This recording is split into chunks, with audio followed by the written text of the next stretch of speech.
Hello and welcome. Thank you so much for joining us.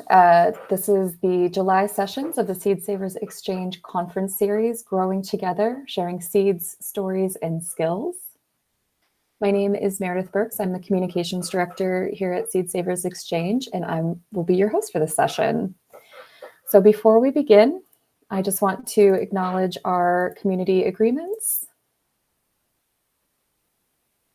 So we ask that all participants be respectful, be curious, be patient, speak from your own experiences, try to avoid jargon, be conscious of intent versus impact, take space and make space, and remember to take care of yourself.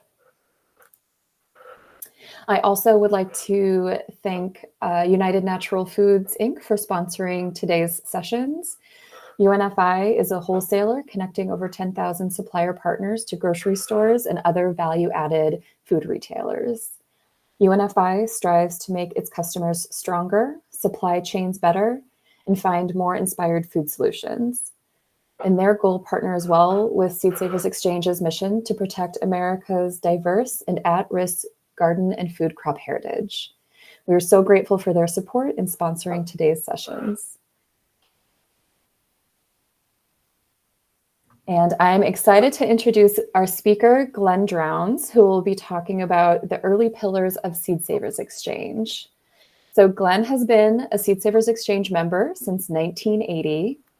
He regenerated cucurbits and corn for the Seed Savers Exchange collection from his Calamus, Iowa farm. He's given lectures and written articles and served on Seed Savers Exchange's board of advisors. Glenn has also been a high school teacher since 1984, and he grows and maintains around 2,950 varieties of seeds and crops, including 230 varieties of sweet potatoes. Glenn also maintains 219 breeds of heritage poultry. In all, he's donated nearly 600 varieties to the Seed Savers Exchange collection. I also want to mention that Glenn is featured in Diane Otwheely, Seed Savers Exchange's co-founder, her memoir, Gathering. And I've been recently revisiting that, and she wrote this line that I really, really loved. So I'm going to quote it here. Even though at times we wondered if anyone out there really cared about our mission, we were never alone in our effort to save seeds. There were many silent partners around the country, gardeners who felt, as we did, about growing things. Surely Glenn Drowns qualified as the youngest of this group when he took up gardening at age 2.5. So if you have questions for Glenn, please feel free to put them in the chat, and we will save some time at the end for a short Q&A. And with that, I'm going to pass it over to Glenn. Thank you so much for being here, Glenn. Well, thank you for that introduction. I'm glad to do this. It reminded me when I was going through this that I'm not getting any younger. I'm not the youngest gardener anymore, that's for sure. A lot of water has gone under the bridge since I came to Iowa in 1984 with the urging of Kent and Diane, as they had just moved to Decorah to get the Seed Savers started in Iowa from where it had been in Missouri. And I just graduated from college, and so I was 22 at the time, and that first summer was rough on everybody getting adjusted, me getting adjusted to the Iowa humidity and everything, and trying to do monumental work of getting the Seed Savers all together.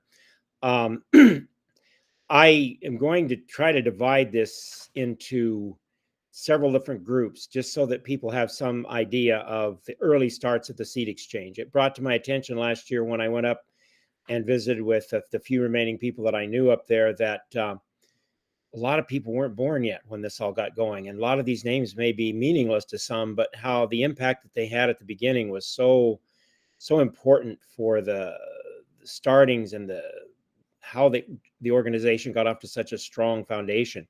So I'm going to divide my talk into talking about collectors, crazy collectors. There's about 3 of us. I want to talk a little bit about people who may not have had a lot of growing, but did a lot of promoting and traveling and supporting of the Seed Savers to get it going, that maybe they're never noticed in the yearbooks because they didn't have a lot of seeds, but the impact that they had on spreading the word. And I want to talk a little bit about foreign members that we had at the beginning and how they tried to get things going in their countries or help bring back stuff that was lost in this country to our country. And last, if I hope I have time, I want to talk about what I call the early seed company pioneers. When I visited with Kent before on the phone, and I remember in those days it was long distance. It wasn't the cell phones where you could talk. We both Kent and I were on a very tight budget, but we would talk for a long periods of time about, how to get this thing going and how to make it work. So these early seed company people, I think, are important, and I do want to talk about those at the end. I also want to make sure everybody understands I'm not talking about these people in any particular order, alphabetical significance that they had. I just randomized it so that there's no, I don't want anybody to think somebody's more important than anybody else or less important than anybody else. It's just people that I think today's seed savers need to know the impact that they had on getting this organization to where it is today. So I'm going to start out by talking about the group of collectors, and I'm going to start out with Robert Lobitz.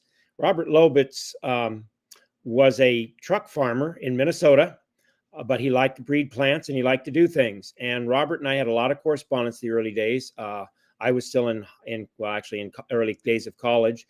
And Robert developed and maintained several potato varieties, not just maintained several, but he developed several. And he also created several different types of beans that still live on today that are good quality, what I would call market beans, like Robert's Royalty and ones like that he actually bred himself. One of the things that I regret was, you always say, I'll do it tomorrow. And when I finally got to Iowa, Robert was up there in southern Minnesota. I wished I had taken the time those first few years because Robert passed away in the early 90s. Wonderful man that did a lot of stuff and got a lot of material into the seed exchange early on. Ben Quisenberry, if you go back in time, I never got to meet him. I think he passed away before I even got to Iowa. He was in his 90s, I think, when Kent and Diane first interviewed him. A lot of tomatoes still live on because of what Ben did. He was known as the Tomato Man in Ohio, where he grew up. Featured in a lot of things before Seed Savers was a thing. Local articles would do, or local newspapers would do articles on, gardening and special things and stuff like that. And Ben was featured in a number of those. Some of my ideas for some of these people, I should mention, I forgot that at the beginning. In 1986, it was put together in 1985. Kent and at that time the chief secretary and office person, Arlis Edelman, put together a book entitled Seed Savers, the First 10 Years.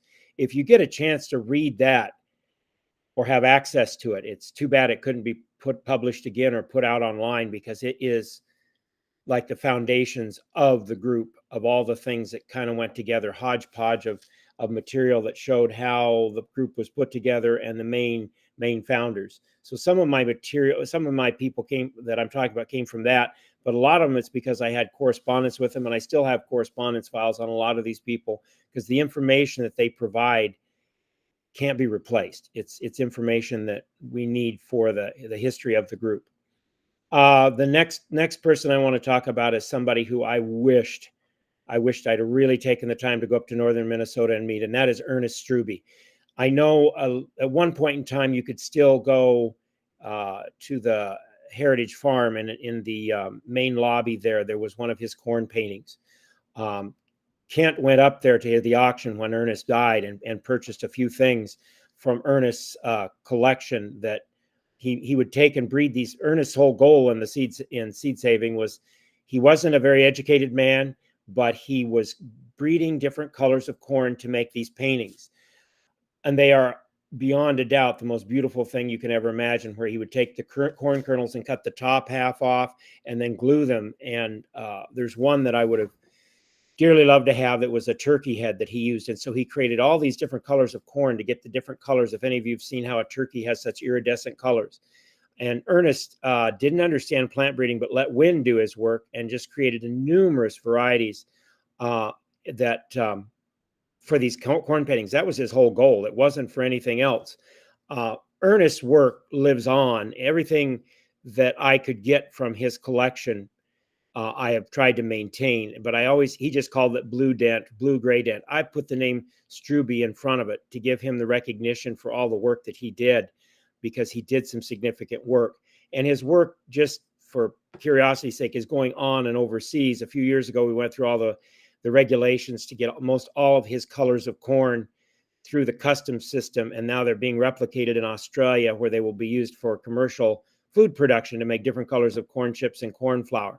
So Ernest's work, even though he wasn't an intentional plant breeder, is going to live on for a long time. One of my most prized possessions that I have is when Kent went up to the auction, they just basically gave away the jars of corn seed that Ernest had. And in the bathroom on shelves at our seed office, there's about 10 jars from 1973 of some of Ernest's first crosses of that seed that's still in that. He always used old honey jars that have the ridges on the side that look like a honey hive. And so Ernest was one of those people I would have really loved to have met.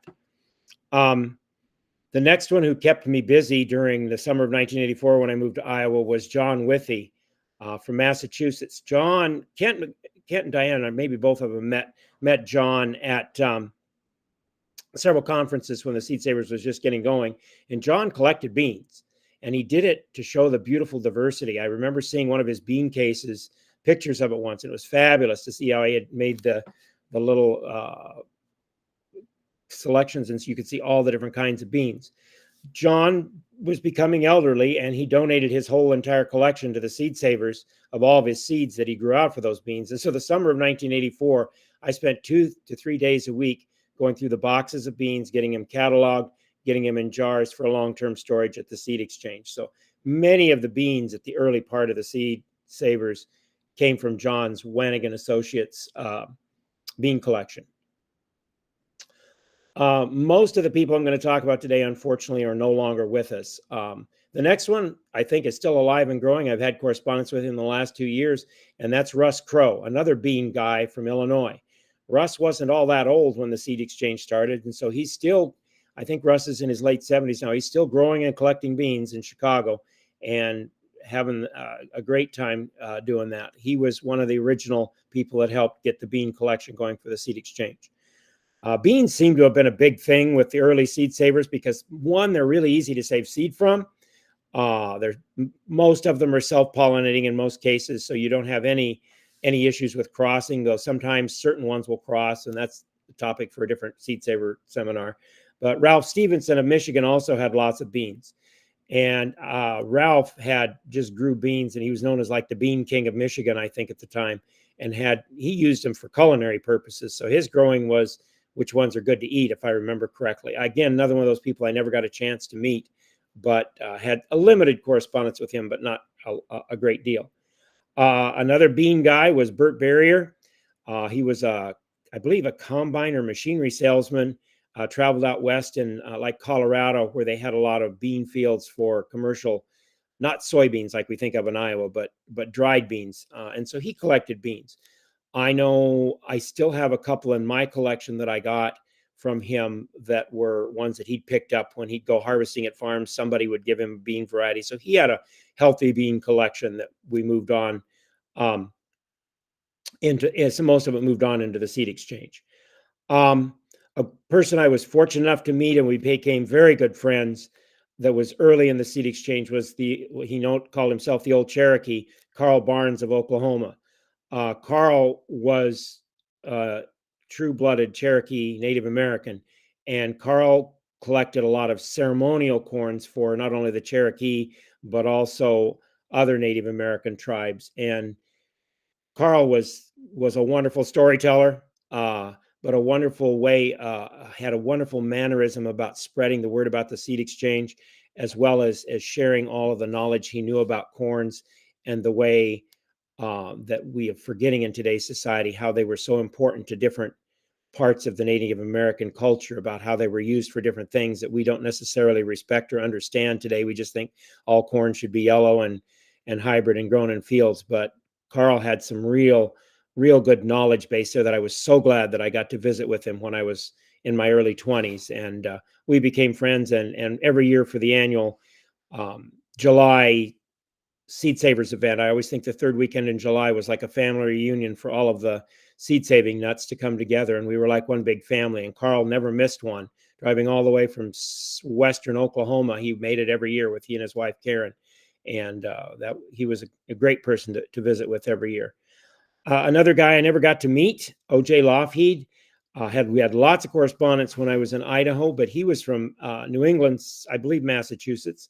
He was really big into small grains and different types of soybeans and trying to be sustainable.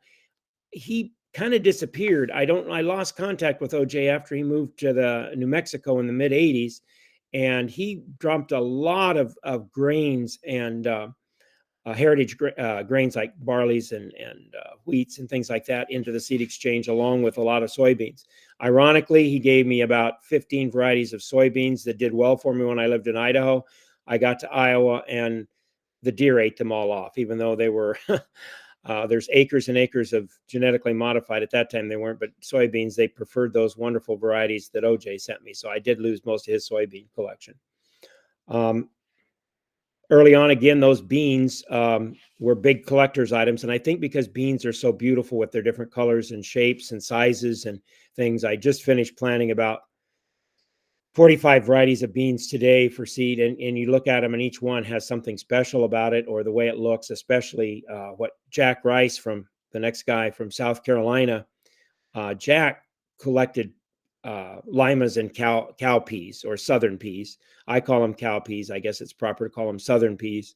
He had a fairly healthy collection of that. I never got to meet Jack. He stopped coming to the summer meetings the year I came to Iowa in 1984. But a lot of the people that had met him said he was a great guy, but something happened and he just sort of disappeared off the face of the earth. And I don't know what happened to all of his collection. I know he gave a lot of it to the seed exchange, but I'm sure most of it, at that time I wasn't really big into limas or southern peas, but I'm sure that some of it is still around for people to enjoy.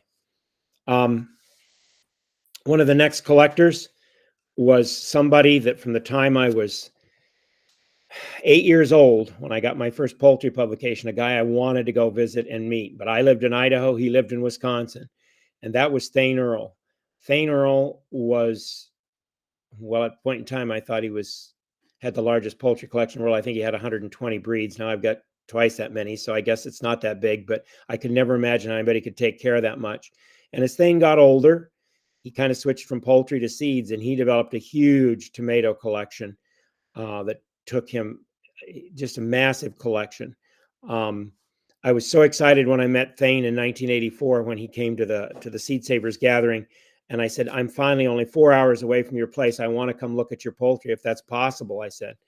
And he just smiled and said, well, I got to the point where I couldn't take care of it and I got rid of it all this spring. So I missed it by about 2 months of getting to see all the different breeds that he had. But I did get to visit with him every year until he passed away. He was always there and we visited several different events every year about tomatoes and gardening stuff. So we became really good friends, and he gave me lots of chicken advice on things from his 60-some years of raising birds. Other thing that people like to collect was potatoes, but potatoes take a lot of work. You can't just put them in the freezer. You got to grow them every year. And Steve Neal appeared in the mid 80s and did a lot of potato collecting. And he was from Missouri.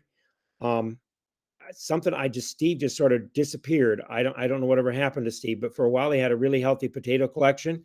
Got a lot of publicity for the seed exchange because it was photographed and put out in several national farming magazines where all the different potatoes he had were on the front, and people got that taste for what is genetic diversity that we were so trying to spread through the seed exchange at that point in time, to understand that things could be different than what we were accustomed to. I guess at this point in time, I remember my first year when I came to Iowa in 1984, Kent and Diane didn't really have much of a garden. They were renting a house and they just moved there in February, and I got there the first part of June, had a really tiny garden, and we were planning for the big Seed Saver grow out of all the stuff people had sent in 1985, and found the 5 acres of land to rent along the upper Iowa River that was very beautiful, sandy soil, great growing conditions, I think, because I love sand, obviously. But that was at that point in time. I don't think most people understand how there was a lack of understanding about diversity. And I don't mean this derogatory against Kent or anything, but when we were planting potatoes that year just for eating and for feeding people at the summer gathering, he'd actually never had a red potato before. And I don't mean red flesh, I mean a red skin potato. It was just white potatoes. And when you get into the Midwest in the mid 80s, I was kind of shocked at how people were, your beans had to be green, your tomatoes had to be red, your potatoes had to be white, russet skin, basically. Everything, your zucchini had to be dark green. It couldn't be yellow. It couldn't be gray. It couldn't be white, anything like that. It was a very narrow genetic base that people relied on. And to see something different just wasn't heard of. And once people started seeing this kind of stuff, like when the garden started at 85 at the camp, or at the 4-H campground, and again at 86 when David did it, and before it moved to the farm, it exploded in our food supply world, the diversity that people could get. I mean, I'm amazed when I walk into a grocery store and I can see these different colors of potatoes that if I'd have done this in 1984 when I moved to Iowa 40 years ago, that wouldn't have happened. The colors of tomatoes, the colors of melons, the colors of squash, the different squash. I just chuckle when I see in the fall all the different types of squash that I remember came through me and got into the major seed companies and are now, you can find them in front of every Hy-Vee or every grocery store in the fall around here, that how that much has changed the impact. If anything you get out of this presentation is the impact that the Seed Savers had on changing the world's views can't really be measured. It's that phenomenal. I don't think if we had that explosion and that coverage in the importance of diversity, I think we'd still be in a white potato, green bean, red tomato world of that. And now the world has been changed so much. And I think that's what I hope people gain, is that Seed Savers really did change the world. Next guy is Ted Gibbs. I was an okra collector. I got to meet Ted a couple times. He was down in the St. Louis area. He came for a couple years, developed a pretty healthy okra collection. And then, if I remember right, Ted said once it was just getting too much with his full-time job, and he just sort of donated it all to the Seed Exchange. Ted was, spread the word about okra. Like most Midwesterners, if you get north of the Iowa-Missouri border, most people don't know what okra is, but he got the word out there about okra. The next person I want to talk about is my most dearest friend, that it was met because of Seed Savers, was Tom Noach. Tom was a fanatic, an avid gardener, didn't have the understanding of how things crossed. And unfortunately, because his specialty was squash and melons, and he loved beans, and he loved things that came from Appalachia. So Tom set out on a mission, even though he couldn't grow it all.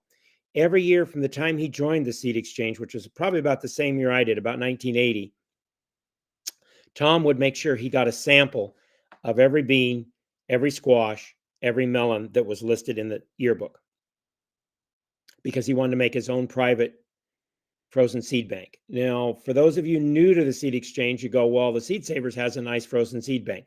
Yes, they do. Not until the mid-90s did that happen. Before that point in time, there was no frozen seed storage.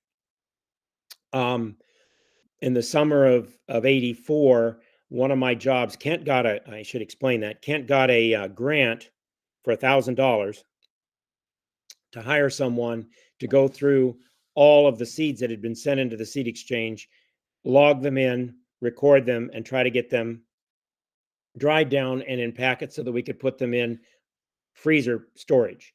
That was my job. That's how I got to Iowa. I had a chance to earn $1,000 before I could find a teaching job in order to get all those seeds. And there were seeds that were in good shape, and there were seeds that were probably 80, 90 years old that I knew never had a chance of growing. So we entered stuff, and it got deleted as soon as we tried growing it, because it was no way to grow. But Tom was dead set on making sure anything that came through the Seed Exchange got stored. And bless his heart, he had 2 freezers that he'd put all those little packets in, and had that freezer storage going great until one year he had a fire, and it destroyed the power to those freezers. And so the stuff kind of sat out there for a while before he could get another freezer and get it back into commission. So some stuff was lost. But then upon Tom's passing, his children and his wife, Sue, sent me 15 boxes that were full of seeds. They were probably the size, if you know what I mean, by a fruit box, like grapefruit, a case of grapefruit size came in. And I've been trying to, I put them back in the freezer. They've been in and out of freezer storage and been attempting to grow them. Some have grown, and we offer that stuff as we can through our Sandhill catalog just to get it out there again. Some of it, of course, never came up because it had been too many times, and it was like 40 years old when we try to grow it. But each year I try to grow a few more and see what goes. It takes, I take them out of freezer storage. But Tom's big contribution was that he saved a lot of things that people probably don't realize just from being diligent about requesting it every year and putting it away in the freezer. Excuse me. The next guy that I can think of that I met a couple times was Gary Staley. For a while, he lived in Iowa, but not when I lived in Iowa. He was in Florida. He'd worked for the Amana Corporation, I think, for a while, and brought in tomatoes. And when he got to Florida, he could grow year round. So his tomato collection just grew kind of like some of my collections out of control, like a rampant weed. And so Gary, as also I know, has passed on, but a lot of his tomatoes were donated in, and he made sure that they were spread. Every year, I could count on him sending me lots more varieties to add to the collection, more work, I call it. There was Carolyn Mail is also a tomato person up in New York, and she ended up writing a book, 100 Heirloom Tomato Varieties. Carolyn kind of joined towards the end of this period of time that I'm talking about, but she was active as long as she could garden. And when she couldn't garden, as her health became bad, she paid people to do the gardening for and still sent out seeds, and was what I would call a huge promoter of Seed Savers by the word that she spread, because she had a lot of time as her health got bad and she couldn't garden. She spent her time on the computer on gardening forums and lines, spreading the word and spreading the information. The last of the collectors that I'm going to talk about, and again, I know I've forgotten people, and as I'm working this afternoon, they're going to come to my mind, but was John Amory. He always faithfully came every year from Missouri to the Seed Saver gatherings, and was a big promoter of soybeans. He would always bring those soybeans every year that he'd try different ways to try to make them, excuse me to say the word, edible to people as snacks. And probably some of the stuff that's out there today is because of the work that John did, but he had quite a few soybeans in his collection. The next group is what I call the large scale collectors, the fanatics. And I'm not going to spend a lot of time talking about myself, but that's kind of where I fit in. And then the other two people that would probably categorize for that, because we were all probably slightly crazy for the amount of workload that we took on, would be Will Bonsall. And Will's still actively going with potatoes and peas and biennials and a lot of the tough stuff that nobody ever wanted to do. And I've always sympathized with Will, because the stuff that he takes on takes so much work, so much time, so much space, and actually a lot of money, that when you do that, you don't necessarily reap the benefits of, but you do it out of a passionate thing. And Will has always been that way with maintaining the potatoes, because every year potatoes have to be dug, they have to be stored. You can't just, I'll throw them in the freezer for a couple of years and come back to it. You got to do it every year. And he has a huge collection of biennials that I know as he's gotten older, I sure hope that they've gotten into good hands. And the last one was a very dear friend of mine, was Suzanne Ashworth. Suzanne and I, again, most of these friends, we met because of Seed Savers. And when you find a similar nutcase, I guess you gather up with it. But Suzanne and I worked together on the book that she did, Seed to Seed, back and forth. Originally, that started out as kind of a project for Seeds Bloom, and then it turned into a Seed Saver project, because, again, most of the people watching this program will have grown up since there's been manuals on how to save seeds. One of my projects the summer of 1984 was to produce something that I think it was in the fall of 1984, Harvest Edition for Seed Savers, was a simple seed saving manual. Because here we're getting all this material out there, and 95% of the people didn't understand how it crossed or how to maintain the seed, etc. So I threw together the earliest, what you would call, I guess, Reader's Digest version of a seed saving manual, based upon the years of research I'd done, visiting with USDA people, visiting college breeding facilities when I was in college, and doing things like that, so that we had a basis to go on, so that people understand you can't plant two corns right next to one another that pollinate at the same time, or that squash needs a certain isolation distance, or how to hand pollinate. We did a whole series. I'm not a photographer, on how to hand pollinate squash and corn. And in the early days of Seed Exchange, we did stuff like that. But Suzanne put together that book, which to me is a wonderful reference book. Covered every crop under the sun that you could grow in North America.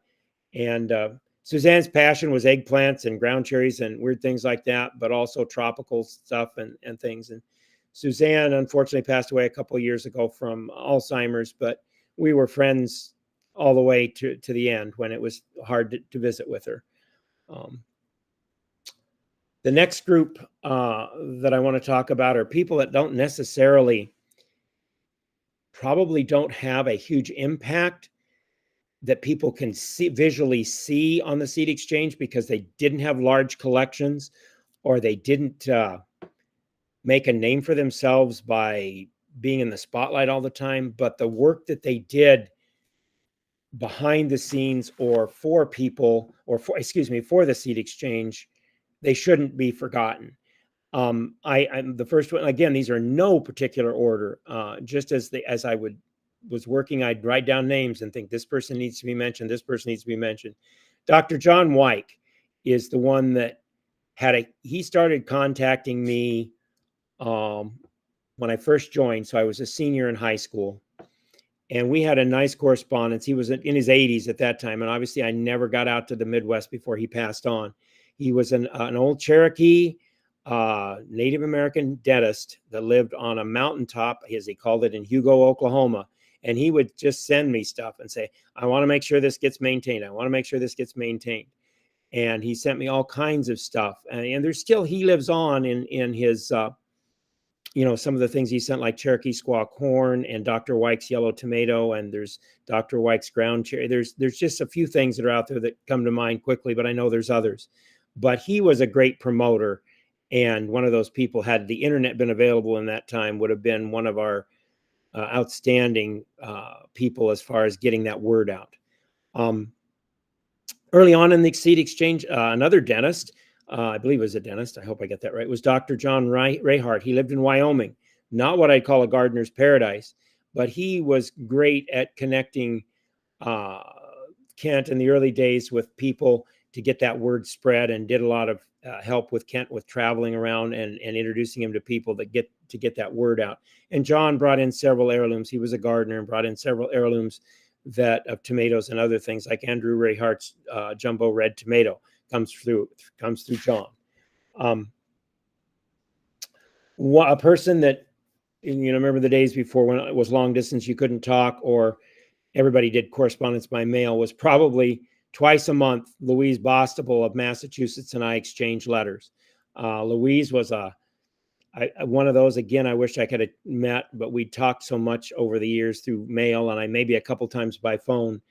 She ran a community garden, and Louise was great about gathering up stuff that she'd find. A lot of immigrants would come to the garden, and she would try to get that material.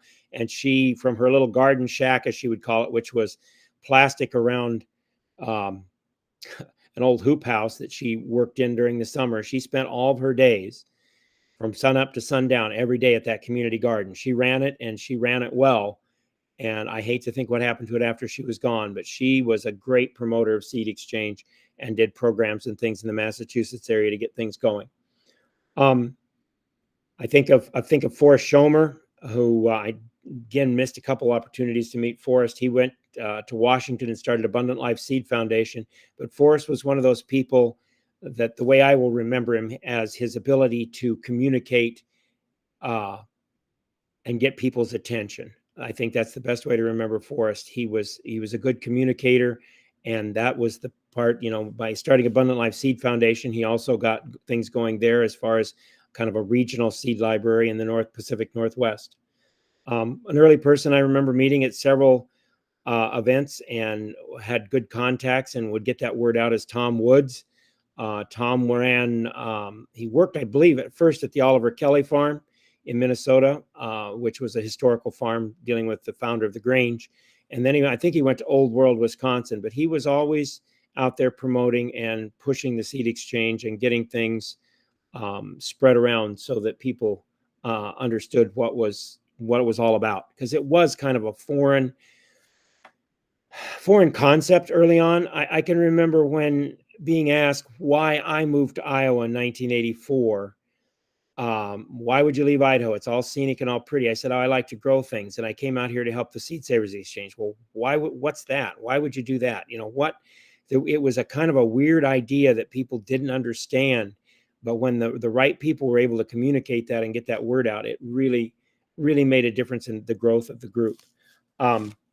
Next one was one of my lifelong friends until he passed away a few years ago. I just visited with his wife, Beth, the other day, was Mark Fox.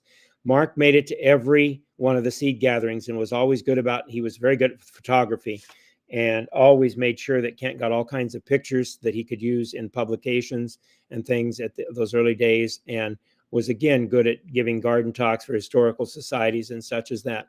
Mark became my savior basically, because he was the one who would help me repair all these old incubators that I would bring in, because he had some electrical knowledge as well. But he did wonders with the Seed Exchange and helped some of the projects I had when I'd run out of time to do things. He would come over and help make sure a variety was not left. Another one that I can think about that used to come a lot and did good for promoting because he was into vegetable sales was Paul Griepentrog of Wisconsin. In the early days, he did a lot of promoting by using heritage type varieties to get them spread around and to show people their commercial value. Where he made his living doing that, that's kind of important. So he made it a point of being a good market salesperson for that particular type of material. A person who I got to meet and started me out in my sweet potato collection, she was not too far from my friend Tom Noach in Ohio, was Barbara Bond, who lived in a little town called Blue Creek, Ohio, up on the top of an area that had very little soil. I remember seeing her first sweet potato beds. The dirt was about 6 inches deep, so the sweet potatoes kind of grew out to the side. They did not grow down. But Barbara was one of those people who traveled a lot and spread the Seed Savers word everywhere. She went to every flea market, every vegetable produce stand, stuff like that, spreading the word about the Seed Savers, and gathered up material wherever she went. She was good about putting ads in little weekly newspapers that we used to have, if anybody can remember those, and trying to find varieties. And she gathered up material from when she'd go visit friends in California to when she'd be in the Appalachian Mountains. Barbara would gather up stuff all the time that got distributed through the Seed Exchange and saved because of her diligence and work. Another person who's still with us and is a good friend of mine is George McLaughlin, who was a missionary in Mexico for a while and would find varieties. Well, when he was in seminary in Indiana, he gathered up a number of varieties that are still available, like Warsaw Buff Pie Pumpkin and Barksdale Bean. And there's a few other things that he found when he was working through seminary. And then when he got to Mexico, some native heirlooms from that part of the world he sent back to get distributed. I still have a few beans and lots of squash and things from George that he gathered while he was in Mexico. And again, spreading that word even into another culture and another country. Another person that was actively involved in the beginnings of the Seed Exchange, but started his own group, Native Seed Search, was Gary Navin. Gary was one of those people that just very soft-spoken, but very good about getting that message out about the importance of what the world was doing and how good it was that Seed Savers was spreading this material and making it available. And with his Native Seed Search, he was super about gathering up those Native American varieties, which had some group like his not started at that time, probably wouldn't be here today, because we went through that period in the late 80s, early 90s, where there was not a demand by the general public for anything that wasn't perfect in the market, or not just regionally adapted, but adapted to grow anywhere in the country. David Cavagnaro came on the scene probably in 85. He showed up at the gardens, and David was a photographer extraordinaire. And then David took over the garden in 86 when I stayed down here where I live now. And David was, with his photography, was able to do things that to promote that were unreal, because his photography of those rare varieties, got out there into the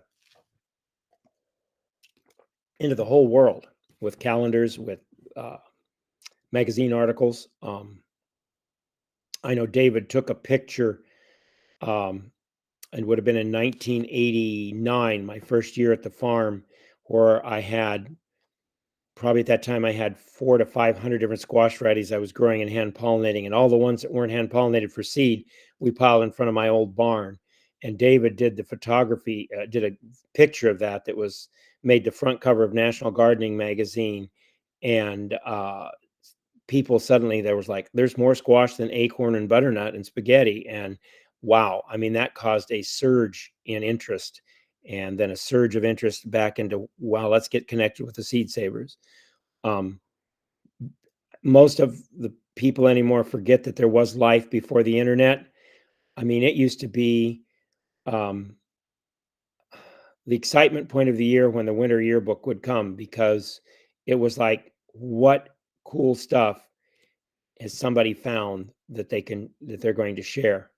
And so it was a very wonderful thing at that point in time. I think the internet's taken some of that joy away, where it's like you can find anything you want and research it.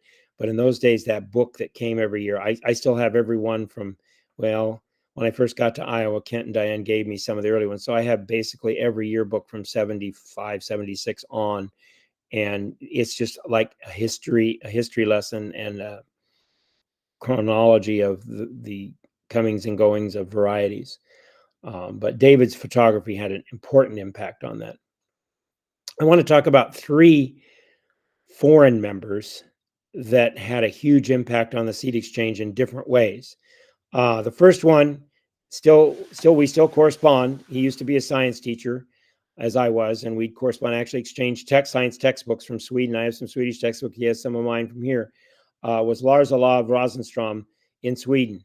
And Lars tried to start, and did start, a group similar to Seed Savers called SESAM in Sweden back in the late 80s, early 90s, and got a seed saving movement going over there. So that's how the little bug that got started in America with Kent and Diane got moved to Sweden and got going there. Other places like the Henry Doubleday Research Association and stuff got started in Britain, and went from there.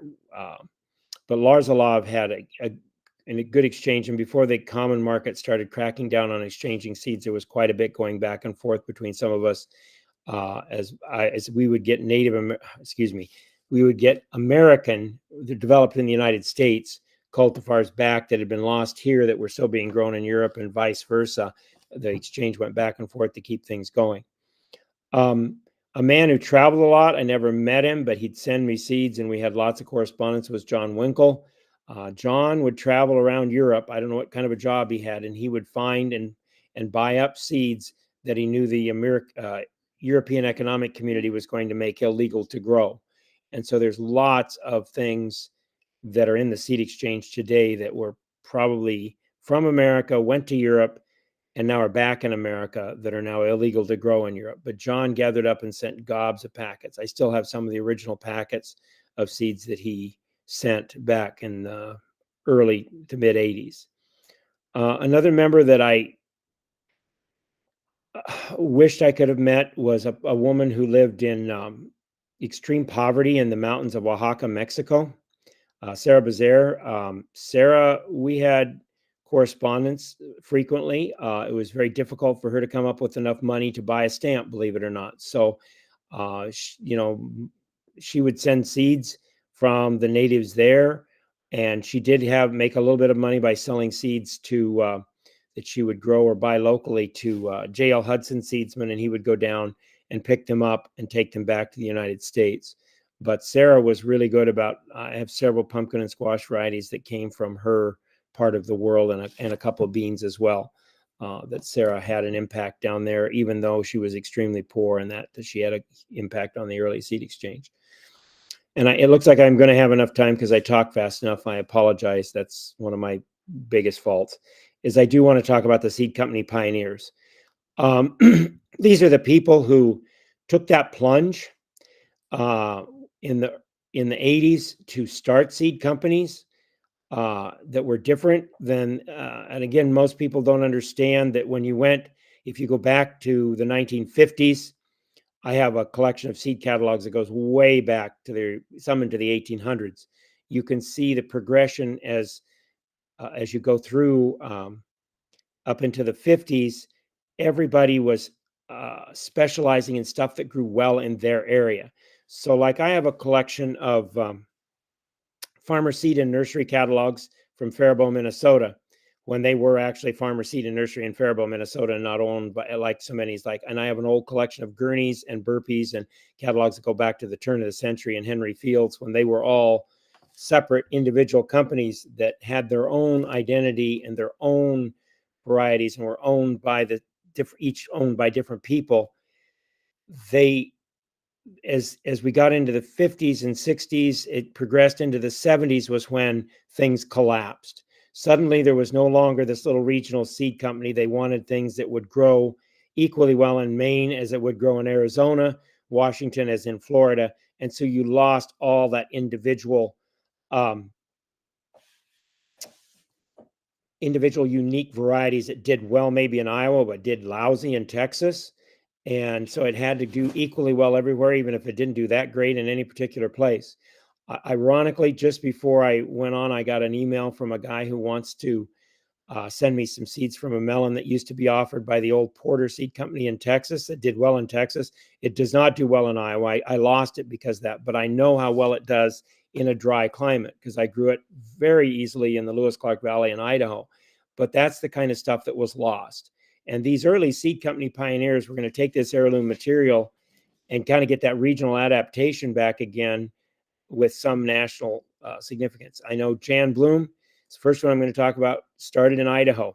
She's created the company Seeds Bloom. It's now gone under, basically because my guess is it grew so fast she couldn't keep up with the demand. When you're growing seed that you can't buy, it's extremely difficult if you have to produce all your own seed, either through a network of people or whatever. It makes it extremely difficult to have a ready supply and enough of a supply to satisfy a demand if you grow out of proportion. Jan had great ideas and some cool stuff, and I even grew seeds for a few years on a scale here and sent back to Idaho, but I couldn't keep up with the demand that she wanted at that time because the company was growing and then it outgrew itself. Will Ross, I know is still around, doesn't live in Washington State anymore, but he started the Good Seed Company, kind of a regional thing in the upper part of Northeast Washington, where he had some unique stuff and good, what I would call back to land type varieties that may not do well with commercial applications, but do super for the backyard gardener. His company is no longer, no longer around. Jeff McCormick, met Jeff in 1985. He came out and helped us for a few days. Jeff started Southern Exposure Seed Exchange, which he has since sold, but it is still an active company with a kind of a mid-Atlantic focus on varieties. But Jeff was diligent about choosing things that did well in Virginia and that part of the world, which is what seed companies should be about, is finding what does well in your part of the world and doesn't necessarily do well in California or whatever. But he did a wonderful job. Alan Capular, who's since passed away, started Peace Seeds in Oregon. I think his daughters are still running some of that material. Alan was one of the most helpful people I know. When I was still in early days of college and had zero money, he sent me a whole bunch of seed packets that I could use when he changed the name of his seed company. I still have some of those packets in my freezer with seeds in them from 1980, 1981. But Alan was an avid plant breeder, and I don't have time to list all the things that he created, but they're still there, and the work that he did. And again, it was spreading that idea about diversity and how important it is. Another one in Oregon was Tim Peters. Tim Peters started Peters Seed and Research, which is no longer in business, but he was into creating he was hopeful to get perennial corns, perennial type things to cut down on planting for agricultural purposes. But Tim gathered up lots of material not only for his crosses, but then replicated it to send to other Seed Saver members and keep things going. The last guy I can think about was that started a seed company during this time frame that I'm talking about. Again, remember, this is up, I kind of cut it off at 89, 90, is John Hartman. John Hartman was a real estate guy from Indianapolis, and he wanted to get some of the stuff out there, so started a little seed company called John Hartman and Daughters. It lasted for a few years, but again, it was the idea of getting some of that heirloom material spread around to others. I've gone through my list. I guess it gives me about 10 minutes for questions if there are any. Great. Thank you, Glenn. Yep. So if anyone has a question for Glenn, go ahead and drop them in the chat. I do have a couple for myself here. And I just want to mention, it's so interesting to hear about these stories of people that were so passionate and involved with the exchange. And I just want to give a shout out to the exchange, which we recently did kind of an update on the website. So we still do the print yearbook every year. And I see Josie Flatguard in the chat here. She is our exchange and engagement coordinator who helps manage all of that. And so if you have not visited the exchange recently, please go on and check it out. It is a great place to request seeds from all over the country, but especially if you want to look for things that are in your region. That is a wonderful place to go. And we're continuing to try to make improvement, make it easier for people to use. But just wanted to give a shout out to those recent updates. And we also have on our website several seed stewardship stories. Some of the people that Glenn mentioned have been featured on our website. So go to seedsavers.org and you can search for seed stewardship stories. And there's a bunch there. So I have a question for you, Glenn, about, so again, I was reading a little bit about you. And so I want to talk about the Blacktail Mountain watermelon. And because I've got another quote here from Amy Goldman that said, Blacktail Mountain is the gold standard by which my daughter and I judge all other watermelons. And that is from her book, Melons for the Passionate Grower. So I read that you stabilized it by the time you were 20. So I am curious, how long did that take you? Can you tell us a little bit about that watermelon? I love watermelon. I mean, I have a weakness for it, like probably some drug addict for needing drugs. And growing up, I was a very poor family. So the only time we ever got watermelon was my birthday's at the end of August. Watermelon, again, wasn't available in Salmon, Idaho, except at seasonal times. Not like today where you can go into any quick convenience store and find a watermelon. It was a thing. So that was kind of my hope for every year. For my birthday, I would get a watermelon. That was one of the things that I wanted for my birthday dinner. So trying to grow watermelons in Salmon, Idaho, let me explain that to you. It freezes up till the 10th of June. There's always the 10th of June frost. There's always a frost within a day or two after Labor Day. And typically in the daytime, it's up in the 90s in the daytime, but down in the 40s at night. So I grew New Hampshire midget, and I'd get some almost ripe. You can dream that they were ripe. If you close your eyes and tell yourself you'd think they were ripe. But I was given, before I left Salmon in 1977, I was given some seeds from a guy who had been playing with watermelons for a long time.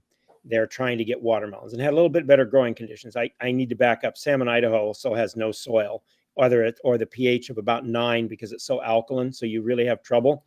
Either you have no soil or you have alkali that you could peel your skin off with. But Mr. Ford gave me these seeds. And when I got to northern Idaho, near the foot of Blacktail Mountain in Kerrywood, I planted them and did a little bit of crossing and a little bit of fiddling with them. And lo and behold, by 1979, I got ripe watermelons. Now, Kerrywood is even less favorable for watermelon growing because there it only gets up in the 80s during the day. And you can guarantee that if there's a full moon and it's clear, it'll freeze at night. So I'd have to do all kinds of tricks to get them.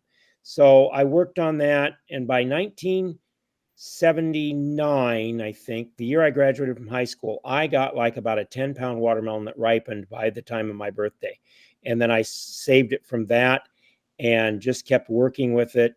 And basically it was fairly stable by that point in time. So it it comes from a passion for watermelon, I guess. Then after I left Carywood, I moved to Lenore, Idaho, and there the growing season is long, and I could grow all kinds of watermelons. So it kind of wasn't as important to me anymore, but still, it's one of my favorite watermelons, just because of the struggles to get it. And it's always cool when I get a comment from somebody like, "This is the first time we've ever been able to grow watermelon." And ironically, what was it, about 5 or 6 years ago, a lady from a town not too far from Carywood sent me a picture where she was selling them at the farmer's market there that she was raising. And it's like, wow, you go back. I need to back up a little bit. I guess when I showed my watermelon, I showed one of them at a county fair in Bonner County in 1978. And the guy accused me of not growing it in that county because nobody had ever shown a watermelon before. And it was about a 7 or 8 pound watermelon. It wasn't quite ripe, but close enough that I wanted to see what it would do. And so now, when there's people growing them to sell at the local farmer's market, that's pretty cool. I'm not patting myself on the back. It's just glad that somebody can get some good out of it. So I'll pat you on the back. It is still one of our most popular watermelon varieties, and it is still available through our catalog at Seed Savers. So it's active now. So if anybody wants to pick up some seeds, here we've got something from Spencer Carter here. So just he is looking for any suggestions or tips do you have to connect with fellow seed savers? Wow. I would guess to connect with fellow seed savers in today's world, I'll bet I don't do social media, but I'll bet there's got to be some Facebook group that somebody could start, or one of those social media groups that you could start to connect with similar people on that type of thing. Or maybe seed savers could start one themselves of I don't want to call it a support group, but connect with similar people. I mean, that was the big thing that Seed Savers did in a day. Most of us can't relate to the world without internet, but what it did was bring all these people who thought they were the only person that thought that way into a group where we were like one big happy family. I mean, I met Tom Nosh in Ohio because of Seed Savers, and we were best friends till he died, because we were both thinking we were little nutcases on the opposite ends of the world that did things, but we connected that way. And I think in today's world, it's got to be a lot easier than it was in those days. I mean, it's got to be. So yeah, and I will say that we do have a Facebook group for this exchange. So it is a different one from our sort of main Seed Savers page on Facebook, but we do have one. Thank you, Josie. Put it in the chat there. So we would love to have people there. And we often hear stories about people who are connecting because they've requested varieties from people on the exchange, and they just kind of keep up that correspondence. A lot, kind of like you said, a lot of communication is done digitally nowadays, but there are still people that write letters requesting things. And I think that is just a really great way to it kind of slows everyone down to write letters and correspond that way. So I do have another question that also comes from Diane's memoir gathering. So she said that she remembers you saying that you were energized by failure. And this was in reference to that first summer you were in Iowa, and it was one of the worst droughts in Iowa history. So do you think this is a common quality that is needed for gardeners and seed savers? I think so. I'm one of those people that's so stubborn I never give up. I think I'll go clear back to when I first really had my own big garden, not just I had my own personal garden when I was 5, and it was about 10 by 50, which I don't even consider a garden anymore. That's not a decent plot to plant a flower in. But anyhow, when I started gardening at the age of 7, I had a fairly good sized garden, probably a half acre, and then it got to close to an acre. And fighting everything in Salmon, Idaho, from horrible soil to frost to you name it. I always wanted to grow butternut squash, and I couldn't do it because the season wasn't long enough. It wasn't warm enough. I just kept trying and trying. And Tennessee sweet potato squash, I'd seen the old Shumway's catalog, because Shumway's at that time had those old wood print pictures. I wanted to see one. And then when I got the Cucurbits of New York book and saw the picture of one, I was going to grow that, thinking it's got to be the most fabulous thing in the world. Well, it's not, but I finally, after years of failure and then having success, that is what I go. just energizes me to keep trying. What can I do different to make it better? You know, it's like some of the sweet potato varieties I have is like, what can I do to get them to do better or whatever, you know, and I don't give up when it comes to things like that. And I think that's probably a fairly common trait among most gardeners that are real hardcore passionate gardeners is, well, I didn't do it this year. What am I going to do next year to try something different? And there's always next year to see how it could possibly be better or work better. Great. And I'm just going to highlight this comment from Carol. This is about the Blacktail Mountain watermelon. It's delicious. I grow it every year. Well, thank you. Wonderful. Okay, so we are at time, and I just again want to thank you, Glenn, for coming and sharing these stories. It's just really inspiring, especially as we are looking towards Seed Savers Exchange's 50th anniversary next year.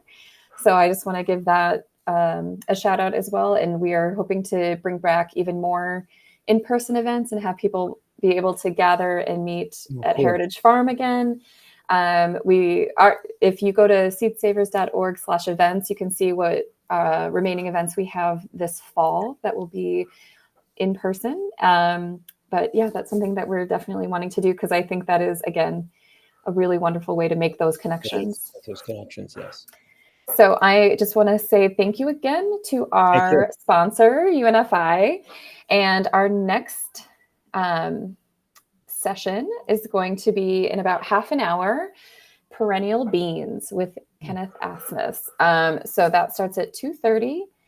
And thank you all for being here. Glenn, thanks again for sharing your time and your stories. Thank you.